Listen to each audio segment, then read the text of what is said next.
37 votes. And in accordance with the laws of the state of Florida, I hereby declare Governor George W. Bush the winner of Florida's 25 electoral votes for the President of the United States. Harris was a busy woman in charge of Florida's vote count and co-chair of Bush's presidential campaign. Had she really been unbiased, wouldn't the appropriate actions for her to be to say, let's really get to the bottom of this election and let's make sure every vote is counted? Lois Frankel represents Palm Beach in the state legislature where she leads the Democratic opposition.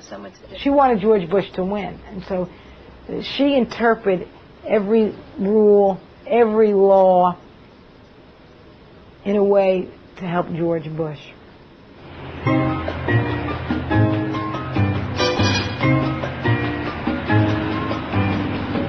We're driving down to Miami to witness an American ritual. In Britain, you count the votes, then announce the winner. In Florida, they declare the winner first, and here we are, still counting the votes. She's showing the ballot in front of the light. They can see the light through where the chads have been punched through. Then she holds it in front because sometimes you can see things in different light. Right. They have a whole column. Now, these are normally, I assume, machine read, right?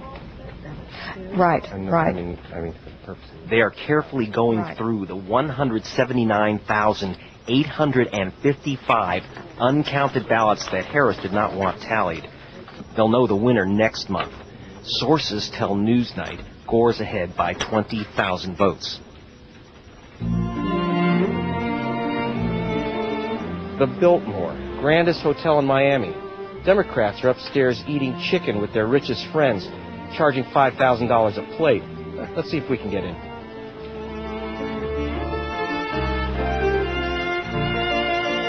Not far away from the millionaires on the balcony, a voter had taken hostages at gunpoint, protesting against the election fraud. But here, it's back to champagne politics as usual. One Democrat, big shot at the soiree, whispered they would have done the same as Katherine Harris if they had the chance. But another, party chairman Bob Poe, remains bitter about this. Jeb Bush, Katherine Harris, Clay Roberts did absolutely everything that they could to stop every legitimate count of the vote. And that's what did us in.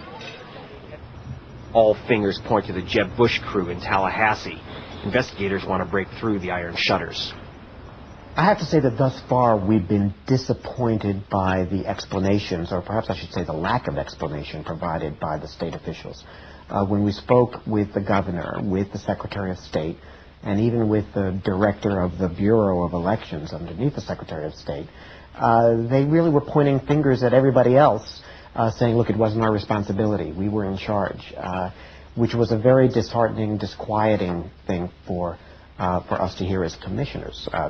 Who should be held accountable for what clearly was a system that broke down. State officials point the finger at the counties and say it's their responsibility to check if the names on the list are real felons before disqualifying them. Clayton Roberts says his job is just to pass on the list. Roberts now admits he didn't bother to check with DBT if innocent people were on it. Please turn off that camera. Off camera, he said, we did not call and say, did you check the list again? The whole tenor of this is like, okay, you screwed up. You didn't check with DBT. And if you want to hang this on me, that's fine.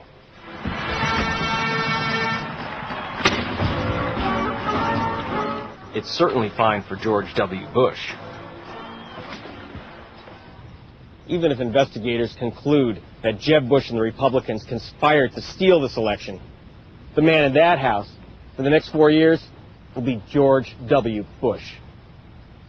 Greg Palast reporting. And we did ask Katherine Harris, Florida's Secretary of State, for an interview to discuss all the issues raised in that film. Sadly, we didn't get any response.